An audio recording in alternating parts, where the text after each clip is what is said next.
Venice, city on the water. A place of beauty and romance that attracts millions of visitors every year. Just a few steps from the well-trodden tourist routes, there's a very different Venice, one populated by fascinating creatures.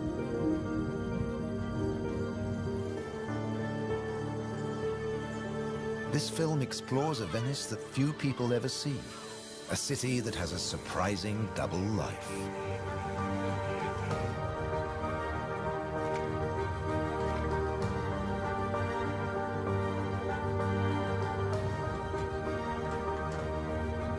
There are secret places and wild creatures in this watery world that most outsiders never discover. In the skies above, on the beaches, and in the canals are the true Venetians that live in every hidden corner of the city and the lagoon. Wild Venice is their home.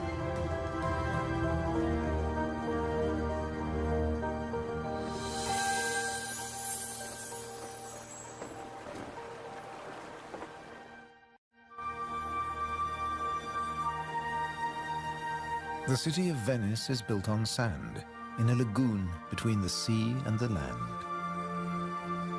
First formed from river sediments, man has since created an ecosystem as fragile as Murano glass.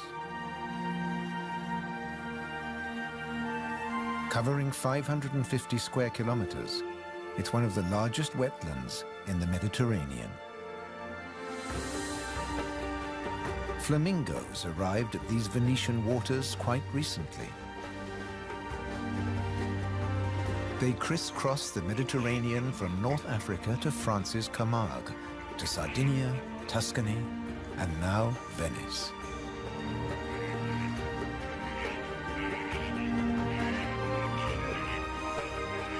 They feed on vegetable matter and small creatures they find in the mud of the lagoon. In the shadow of Venice, the lagoon is the northernmost flamingo habitat in Europe.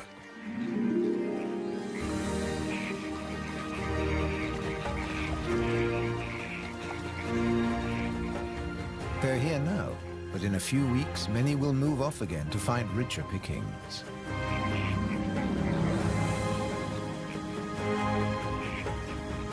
Their takeoff may look clumsy, but once in the air, their flight is balletic and elegant.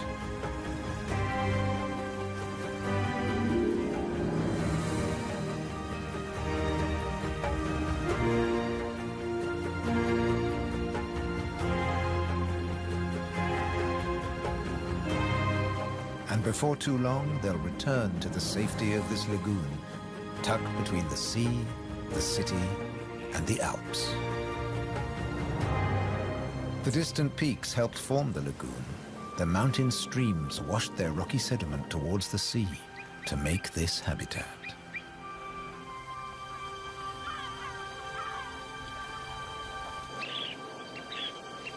Some of the lagoon's other birds are ready to leave. Dunlin, small waders, fed well in the rich mud. They rest on the wooden piles that support the whole of Venice.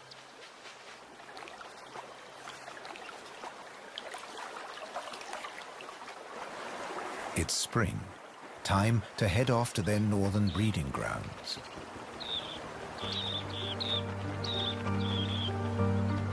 But the cormorants won't be lonely this summer. As the Dunlin fly away, other birds are flocking in. A bird's eye view reveals the full beauty of the lagoon. A labyrinth of uninhabited islands, intertwined canals, and swampy sandbanks.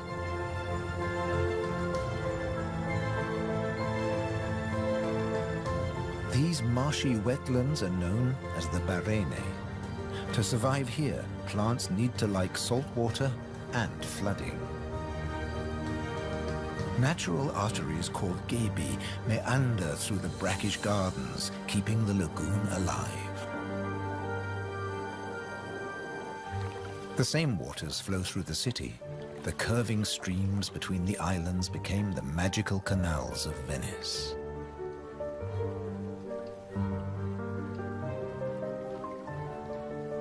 This is the city of bridges.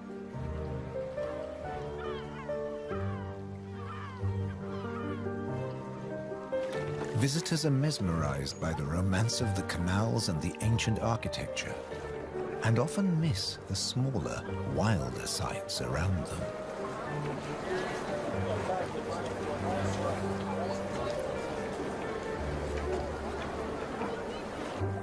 These mussels are true Venetian natives. And now, in spring, they're breeding. The males spawn into the water, and each female produces up to 10 million eggs. Most of the larvae are eaten by other inhabitants of the canals, but up to 10,000 young shellfish will survive.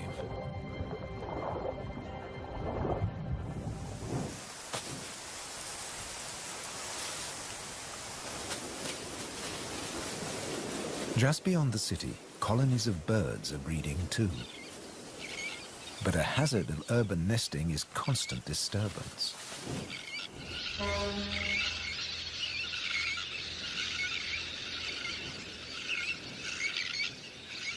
Little terns will quickly fly back to their eggs and can miraculously find their own nest scrapes in the crowded colony. Their cousins, the sandwich terns, lay their eggs directly onto the sand.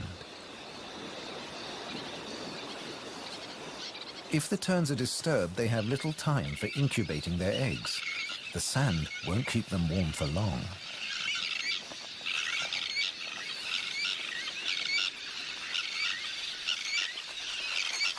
And left out in the open, they could be an easy target for predators.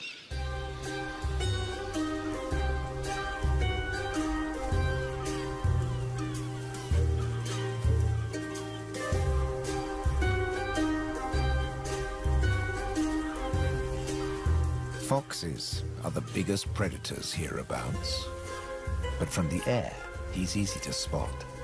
The birds make it known he's not welcome anywhere near their nests.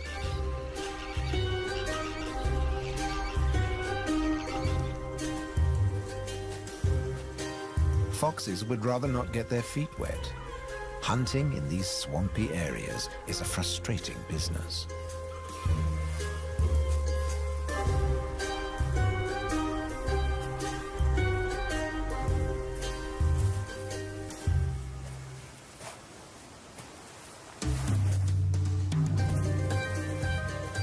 The grand leap disturbed another nesting bird. Now it's a question of following the scent.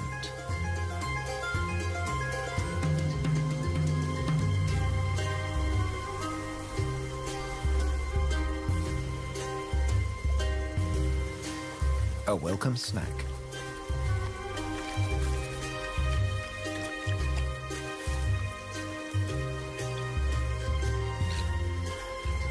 Just beyond the sand dunes is the busy colony.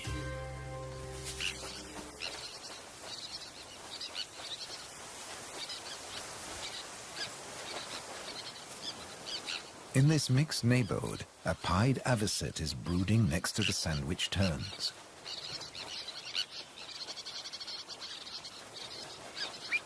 With nests so closely packed, there can be conflicting territorial claims with the common terns.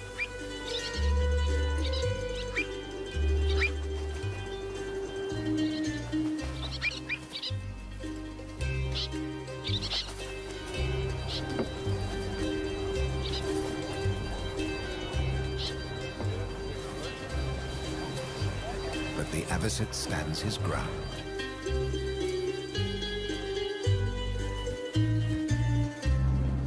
The Grand Canal is the main waterway of Venice, dividing the city in two. It follows the course of the ancient river Brenta that runs from the Alps all the way into the lagoon. It offers a journey through architectural history starting in the 13th century.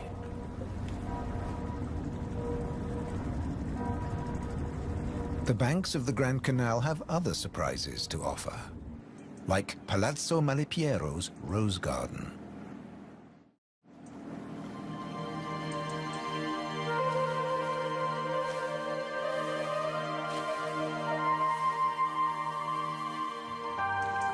Nestled between the buildings is a hidden paradise.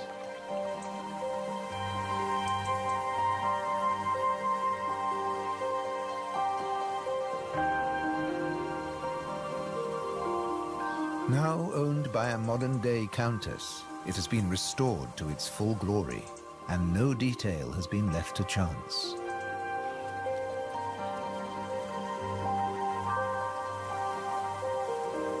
With the luxury of space in a city whose every square centimeter is exploited for maximum profit, it's also a sanctuary for many small animals.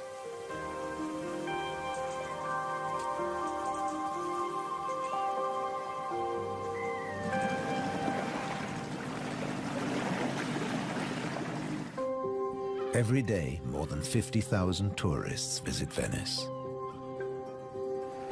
When the sun begins to set, the city's waterways empty. Venice belongs to the wild Venetians.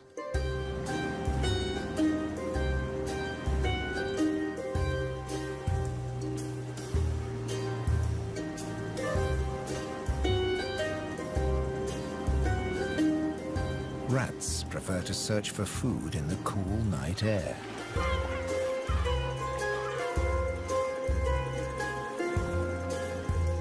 But they're not alone.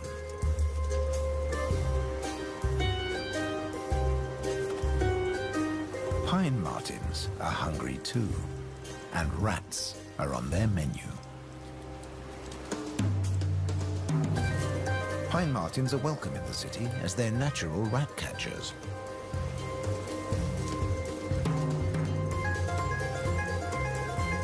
Agile with a keen sense of smell, they can find and follow any rat.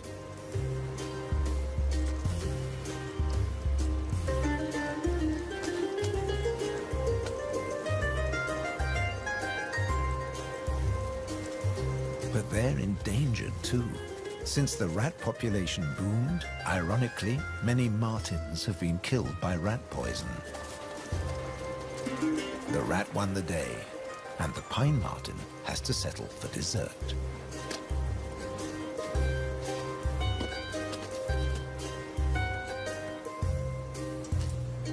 Not such a sacrifice, as pine martens are omnivores. Both meat and veg are on their menu. And sometimes the vegetarian meal is an easier option.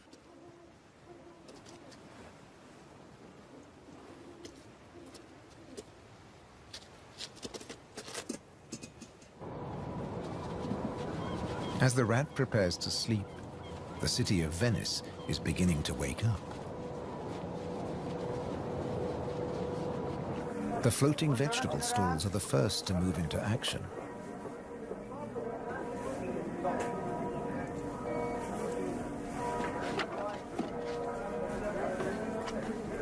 Soon these silent waterways will become busy highways again. In the 18th century, over 8,000 gondolas navigated the Venice canals. Now there are only about 400 left. Life in Venice may be moving with the times. But one thing never changes. It dictates the daily rhythms of the city and the lagoon. Twice a day, the tide rises and falls as seawater washes in and out of the lagoon.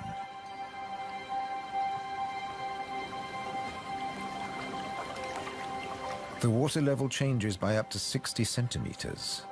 Smooth lakes disappear into swampy wetlands, only to return hours later.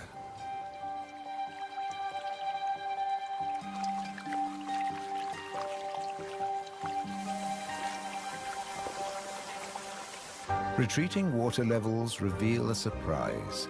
Strange islands that look like complicated water mazes. In fact, they're fisheries at the edge of the lagoon. known as the Valle da Pesca.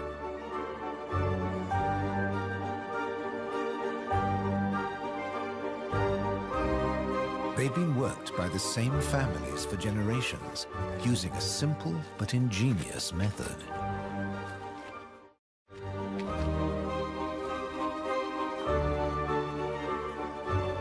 Nets are lowered into the locks that span the water channels.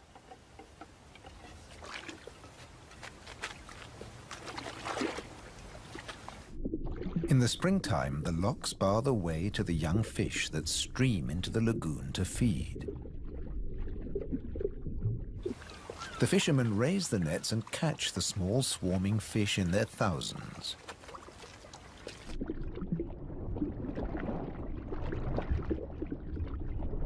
It's easy to scoop them out, but these fish are not for eating.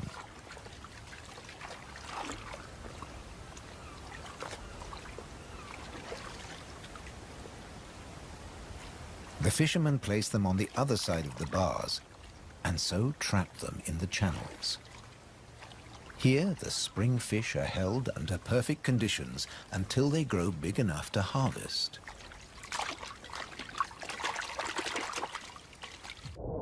In the autumn, when the fish try to return to the sea, they're simply netted again. This time, they don't get away. Kingfishers have a more dramatic technique.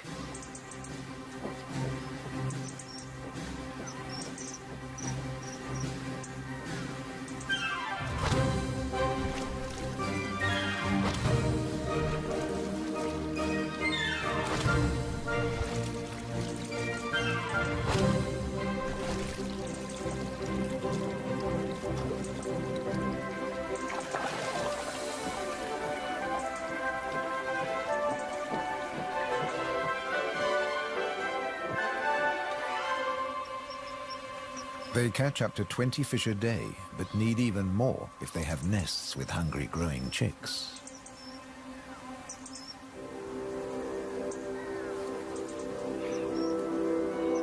It takes enormous skill, but also violence.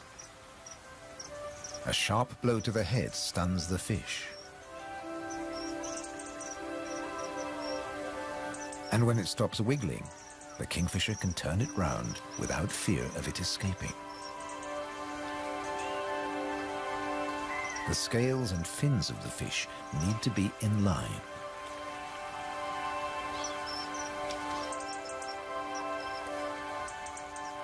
Now it's ready to swallow.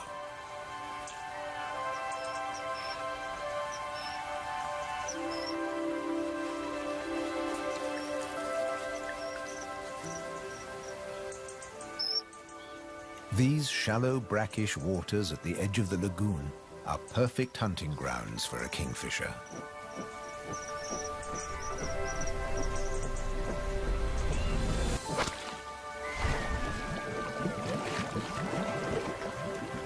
But not every dive is successful. They'll snatch the odd insect in the air, but 95% of the kingfisher's catch must be made underwater. The cormorant has an easier life, as does the little egret. And some don't even get their feathers wet while hunting. There are plenty of fish in the lagoon, but they're not only found in the wetlands. These waters flow through the city too. And there are fish to be caught in the canals. Beneath the bustling jetties of the famous vaporettos or water taxis, wildlife flourishes. Even here, the little egret can fish where the water is deeper and turbulent. It's not easy to keep an eye on a moving target from a moving base.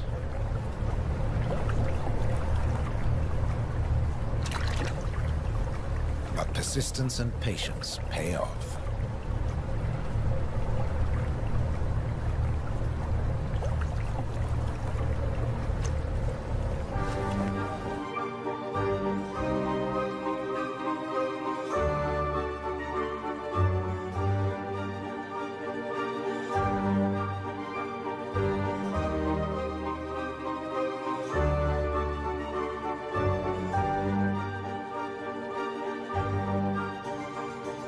3 narrow inlets connect the lagoon to the sea. They're known as bocche, the Italian word for mouth.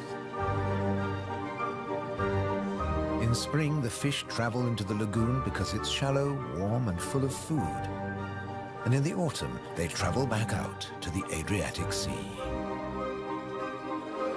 The lagoon's fishermen understand the rhythms of the sea. But there was one phenomenon that remained a mystery for many years. When they cast their nets into the rich fishing grounds, they were torn to shreds. The fishermen believed that water spirits were grabbing their nets and named the area the Tenue, or Hold Fast. The Hold Fast was in fact a jagged reef, an unexpected and magical aquatic paradise. These unique natural rock formations are similar to coral reefs.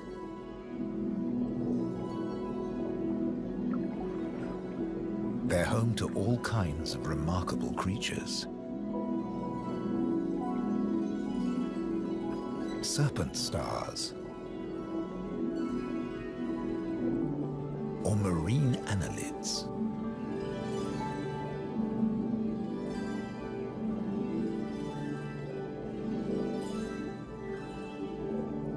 This precious area is now protected. Fishing is forbidden, diving strictly regulated.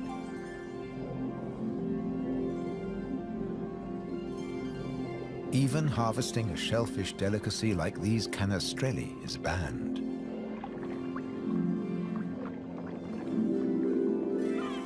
The city of Venice is lucky to have rich fishing grounds on its doorstep. The catch is seasonal, and in spring, the fish are small.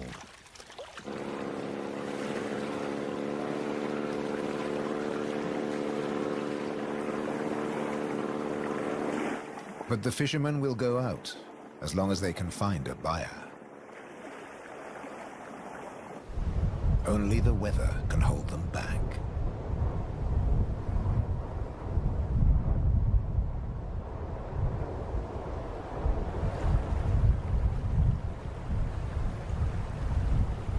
City and wetlands are both at the mercy of the elements. A storm is heading towards the lagoon.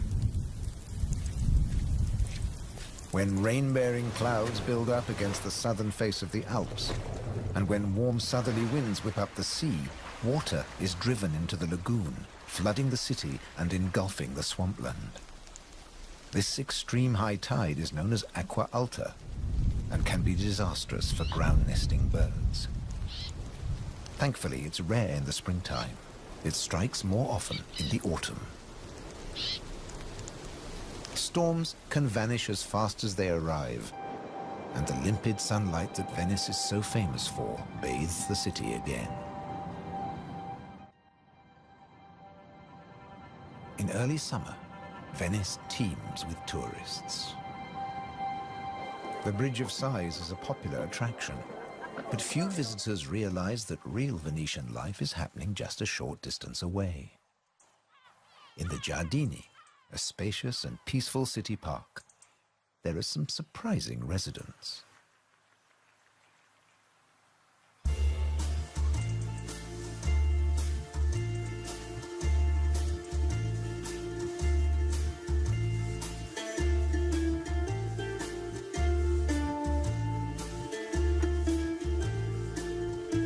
This prehistoric-looking creature is an amorous green toad looking for a mate. After all, this is the city of romance. But for a toad, finding a partner in a city isn't always easy. Even a quiet park is full of danger and disruption.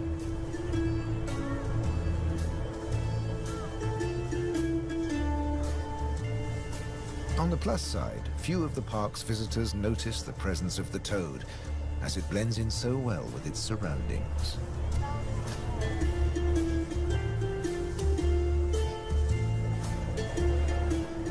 Another of the city's visitors is far more conspicuous. A stark contrast to the ancient buildings it comes to celebrate.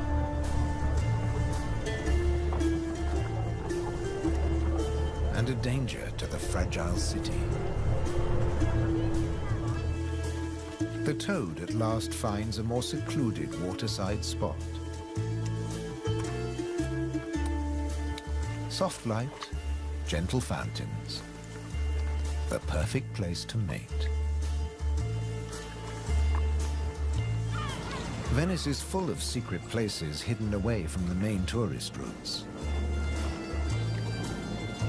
A traditional gondola repair shop nestles between the city's Zattere and Dorsoduro districts.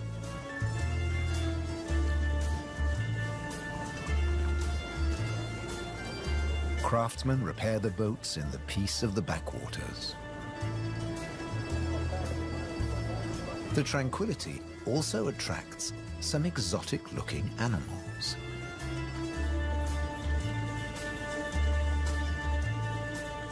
Geckos are not native to Venice, but they've settled in well here. During the day, they'll sun themselves on warm stone.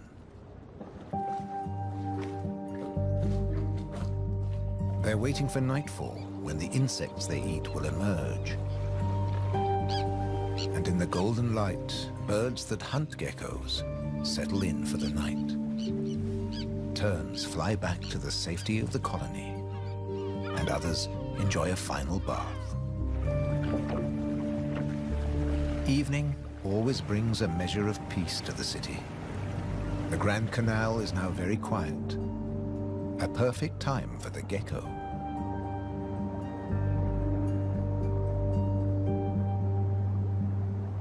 Geckos have evolved specially adapted feet that make them excellent climbers.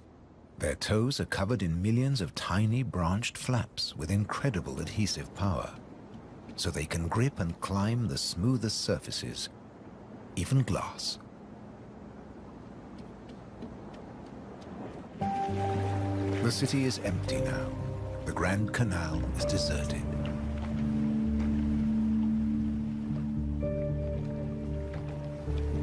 The evening's activity has passed to Venice's bars and restaurants.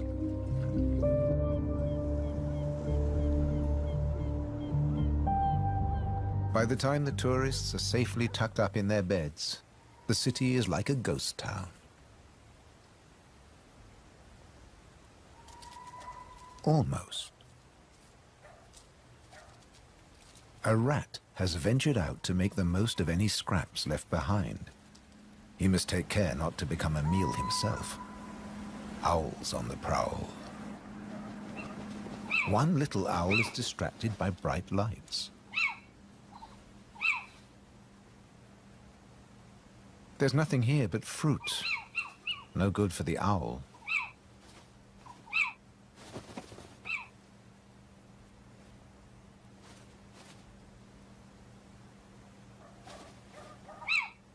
This house call hasn't paid off. Time to make a swift exit. The lucky rat will make it home tonight.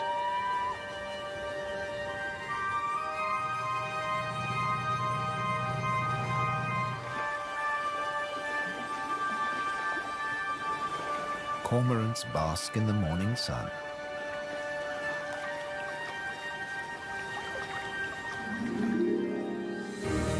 The terns start fishing early. The colony is now a hive of activity.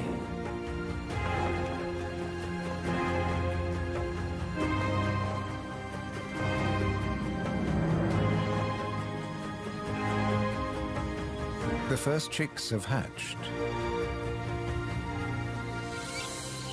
Exhausted from the effort of breaking out of the egg.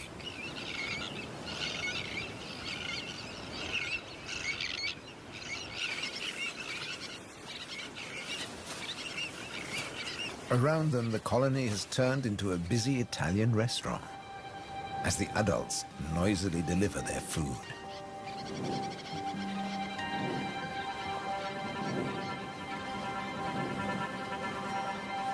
The chicks blend in well with the sand. Their cries for food are a new and insistent sound on the beach.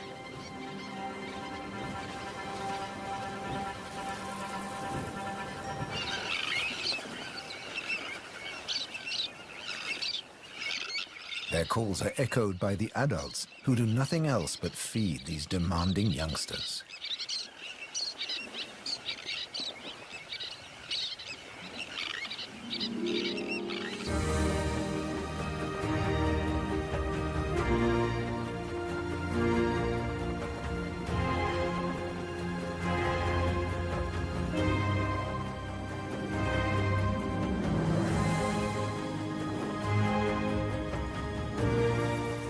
It's hot and humid, and the lagoon is at its most beautiful. The hot summer months are the quietest for the fishermen. They take advantage of this time to mend their nets. They work and even sleep here, with spectacular views of the surrounding wildlife.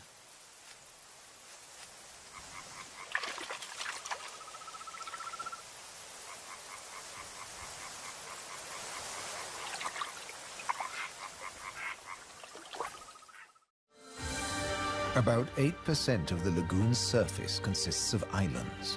20,000 people once lived on Torcello. Now only the cathedral tower remains. Burano is known for its colorful buildings. San Francesco del Deserto is home to a Franciscan monastery. The island of Madonna del Monte is being swallowed by the lagoon, but the ruins of its monastery still stand proud.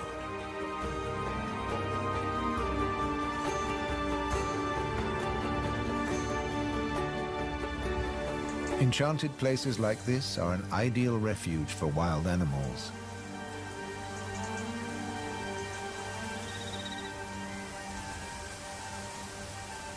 And the island's ancient monastery has some new inhabitants. The ruins are the perfect place for kestrels to nest.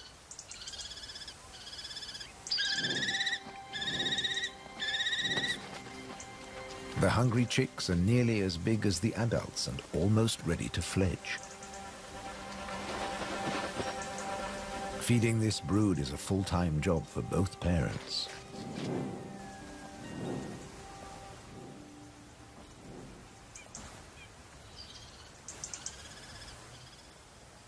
Finally, curiosity gets the better of the young birds and they start to emerge from their hiding place.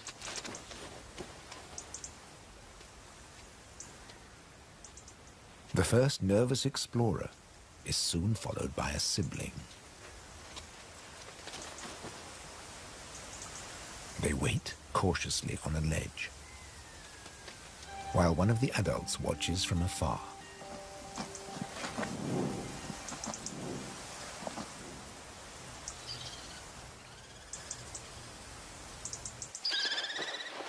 Their mother returns with food, and the young kestrels jostle to get to the front of the queue.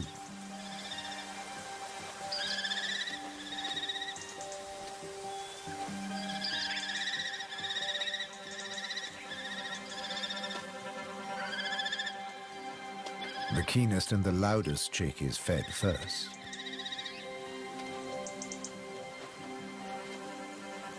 Soon the food parcels will stop. It's almost time for the young to leave the nest and fend for themselves.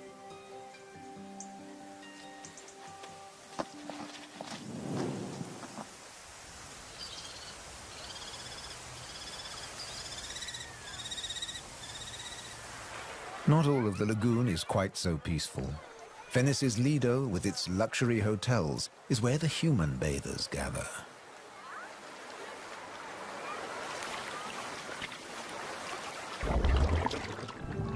But even here, you can find wild beauty and tranquility.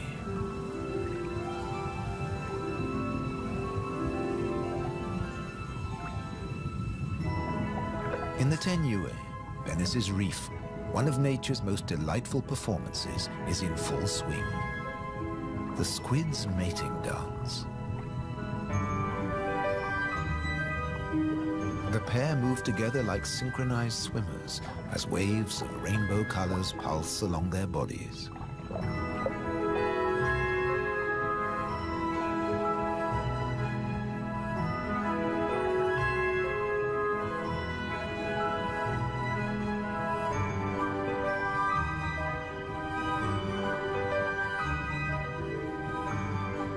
It's like an underwater version of the Venice Carnival,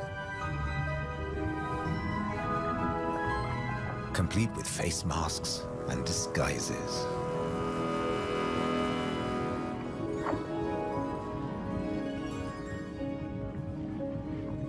Decorator crabs change their shape by attaching sponges and algae to their bodies.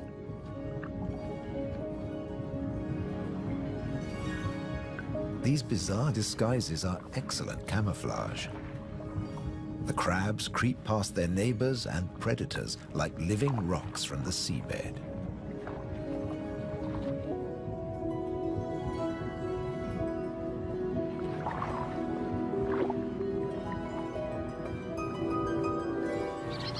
The tern colony just beyond the city is flourishing. The chicks have fed well and are strong and healthy.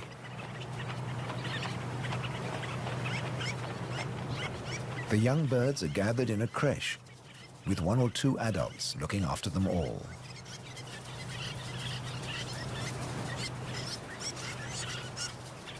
Today's lesson is elementary flight. But the teacher's demonstration is over in a flash.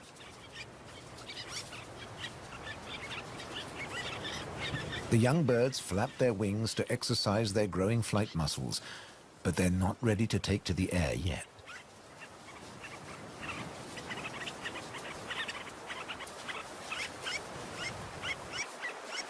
Before long, they'll be flying as well as their parents. The young kestrels are also preparing for takeoff. They bravely take the plunge and launch themselves into the air.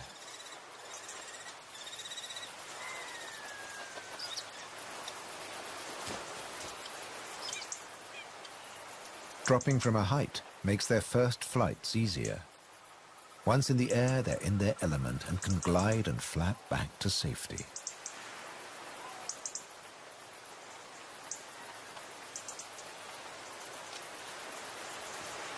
These first flights mark the end of their parental care.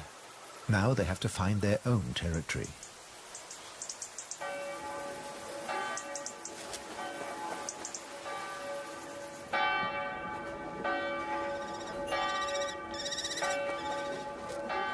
One of the kestrels has made its way to the nearby island of Burano. It's unlike the remote nest site, but it still has everything the kestrel needs. Just like the ruins, the brightly colored walls offer protection. These birds are welcome visitors, and the people here seem happy to have a kestrel watching over them.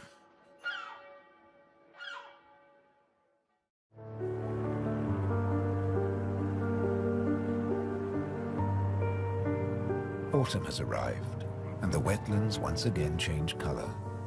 A plant called glasswort is responsible for this blush of pink. It flourishes in the swampy salt marshes.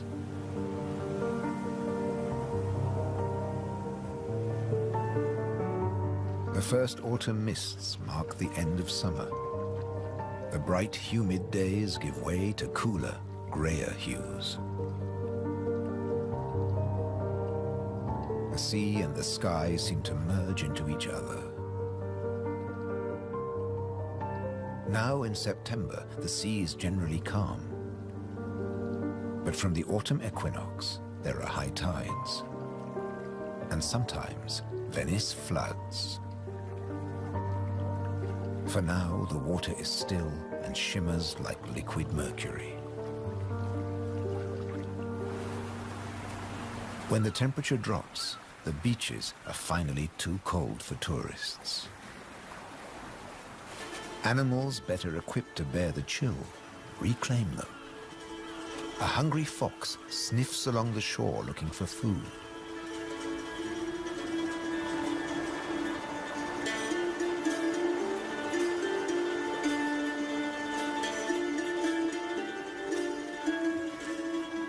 The fox has an excellent sense of smell and can see well in the twilight. It has picked up a strange scent. Something smells good to eat.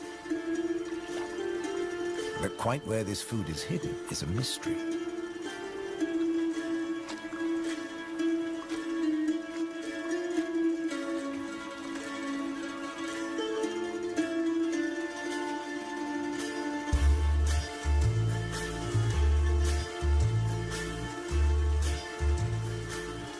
Crabs have been crossing the beach, leaving behind a number of trails, and the fox is very confused.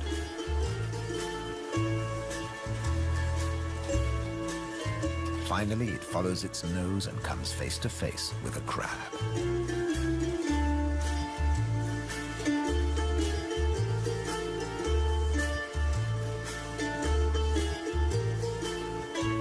It's an unequal battle, but the crab has the advantage of armor and weapons.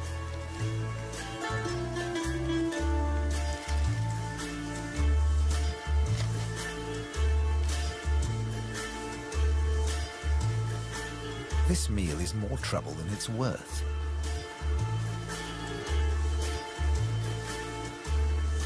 There must be easier pickings. The crab, dazed but victorious, moves off to a more secluded place.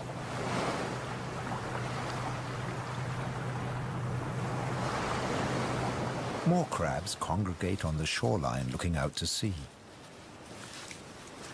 But just across the water, the residents of Venice are having a less comfortable time. The waters of the lagoon are creeping into the city.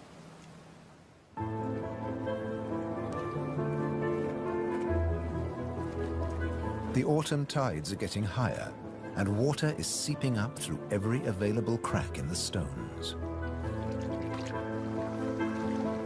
The threat of acqua alta, the extreme high tide, is increasing every day. A combination of rising tides and the Scirocco winds cause this extreme event, and the rain just adds to it. Much of the city is only just above sea level, so there's very little to stop the floodwaters. This may look like a swimming pool, but it is in fact St. Mark's Square. Fortunately, this only lasts a few hours.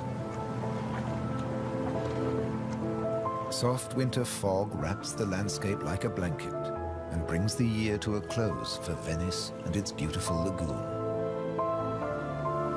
The visitors have marveled at its sights, but many have missed the most fascinating wonders of all, the wild side of Venice. The city is empty now, but visiting season for the lagoon never ends. As one creature leaves, another takes its place.